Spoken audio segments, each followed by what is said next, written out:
Hello everyone, అందరు ఎలా ఉన్నారు? బాగున్నారా? కాశీ నుండి వచ్చినాక నేను పూజ చేసుకున్నాను కదా. నెక్స్ట్ సండే రోజు ఈ వీడియో అండి. సండే రోజు ఈవినింగ్ టీ పెట్టేశాను అందరికీ. నాకు వాయిస్ అస్సలు రావడం లేదు. ఇంకా నేను కూడా టీ తాగుదామని చెప్పి టీ పెట్టుకున్నాను. ఇంకా మా పెద్దమ్మ కూడా వచ్చారు. ఇది షార్ట్ కూడా పెట్టాను. ఎన్ని డేస్ అయిపోతుందో కదా, వీడియోస్ అంతా చాలా లాంగ్ అయిపోతున్నాయి అన్నమాట. ఇక ఇదిగోండి, ఇంకా మా పెద్దమ్మ పాల తాలికలు చాలా బాగా చేస్తారు. అందుకని చెప్పి బియ్యం అయితే నానబెట్టేసి అవి ఆరబెట్టేస్తున్నాము. అవి ఆరిన తర్వాత ఇదిగోండి ఇక్కడ ఇవన్నీ కూడా రెడీ చేసుకుంటున్నారు.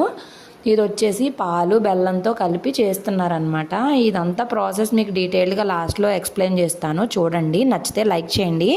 హవికి ఫుల్ ఫీవరు, అస్సలకి లెగవట్లేదు, ఫుల్గా పడుకొనే ఉన్నాడు. నేను మా వారు వచ్చిన వీడియో పెట్టేశాను కదా ముందే, దీని తర్వాత అనమాట మా వారు వచ్చారు. మా వారు వచ్చిన తర్వాత వీడియోస్ అనేది నెక్స్ట్ మీకు కంటిన్యూ చేస్తాను. నిజంగా మేము కాశీ వెళ్ళి రావడం ఏమో కానీ మేము సిక్ అవడం పక్కన పెడితే మా అత్తయ్య అయితే దారుణంగా సిక్ అయిపోయారు. స్టిల్ ఇప్పటికి కూడా అస్సలు